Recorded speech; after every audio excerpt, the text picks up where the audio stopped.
Assalamualaikum warahmatullahi wabarakatuh. Saya Setiana Agustiana dari Prodi Komunikasi dan Penyiaran Islam. Video ini dibuat untuk memenuhi tugas UTS Komunikasi Politik. Untuk yang pertama, saya akan menjelaskan tentang pengertian komunikasi politik beserta contohnya. Komunikasi politik itu intinya adalah cara orang-orang khususnya yang terlibat di dalam dunia politik untuk menyampaikan pesan-pesan politiknya. Pesan ini bisa berupa ide, program, kebijakan, atau pandangan si politisi itu terhadap isu-isu. Tapi komunikasi politik ini tidak hanya bisa dilakukan oleh politisi, bisa juga oleh masyarakat biasa atau pemerintahan.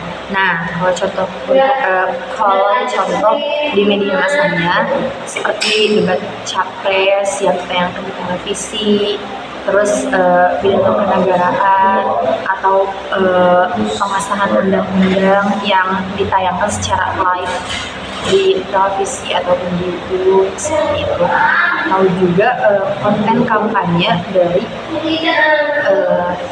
calon-calon baik itu calon bupati atau calon presiden atau apapun. Kan sekarang itu banyak ya politisi yang bikin konten-konten belusukan gitu, terus di post di Instagram atau di TikTok, jadi bikin orang yang melihatnya itu tertarik gitu. Jadi intinya komunikasi politik itu penting banget buat bikin pesan politik itu sampai ke masyarakat, apalagi di era digital seperti sekarang. Nah, yang kedua, mengapa teori pemasaran bisnis itu diadopsi dalam politik? Pemasaran bisnis itu diadopsi karena prinsipnya itu sama, menjual sesuatu ke audiens. Di dalam politik itu, tapi yang dijual itu bukan produk, tapi ide, visi misi, seperti itu. Juga kandidatnya. Nah, strategi ini itu bikin politisi bisa lebih mudah menarik perhatian si pemilih dengan pendekatan sesuai kebutuhan mereka. Gitu. Nah, perbedaannya kampanye politik dan pemasaran politik itu, kalau misalnya kampanye politik itu lebih ke aktivitas jangka pendek, biasanya dilakukan menjelang pemilu seperti belusukan gitu atau debat. Nah, kalau pemasaran politik itu lebih ke strategi jangka panjang untuk membangun citra kandidatnya dan untuk hubungan dengan masyarakatnya, misalnya kayak membranding di media sosial sepanjang waktu. Nah, kampanye itu bagian dari pemasaran politik, jadi pemasaran itu lebih luas cakupnya itu, seperti itu. Nah, untuk yang ketiga itu pengaruh komunikasi politik terhadap elektabilitas kandidat. Komunikasi politik ini sangat berpengaruh tentunya terhadap elektabilitas seorang kandidat karena cara mereka menyampaikan pesan, citra, dan interaksi dengan publik bisa menentukan seberapa besar dukungannya yang mereka dapatkan. Contoh konkretnya seperti Bapak Presiden kita, Bapak Prabowo Subianto. Bapak Prabowo ini membangun citranya sebagai sosok yang sangat tegas dan sangat nasionalis. Komunikasi politiknya sering menekankan visi besar seperti kedaulatan bangsa yang disampaikan lewat pidato formal dan di media mainstream. Cara ini sangat efektif dan menarik seluruh kalangan untuk memilih dan peduli dengan apa yang disampaikan oleh beliau, seperti itu. Atau Bapak Wakil Presiden kita, Bapak Gibran Rakabuming Raka. Bapak Gibran ini menggunakan pendekatan yang lebih modern dan santai.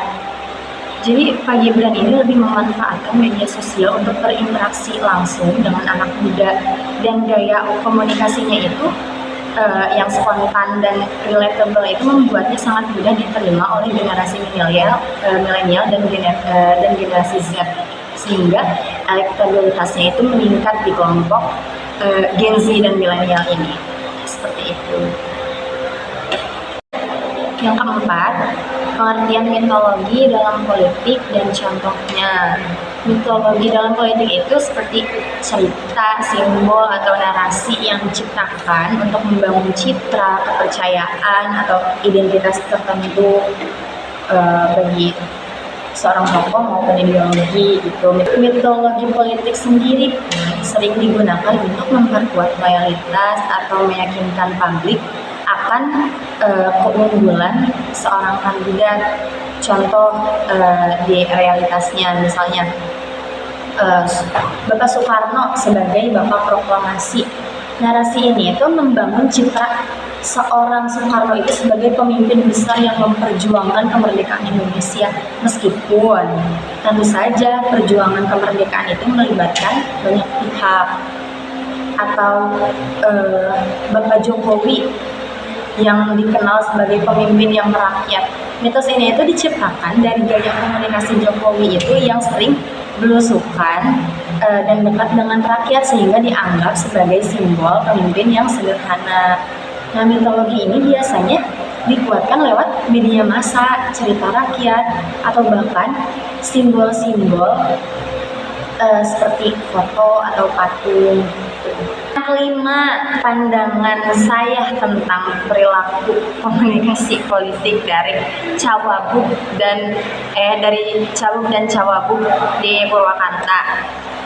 Setahu saya, kalau untuk paslon yang pertama itu, mereka itu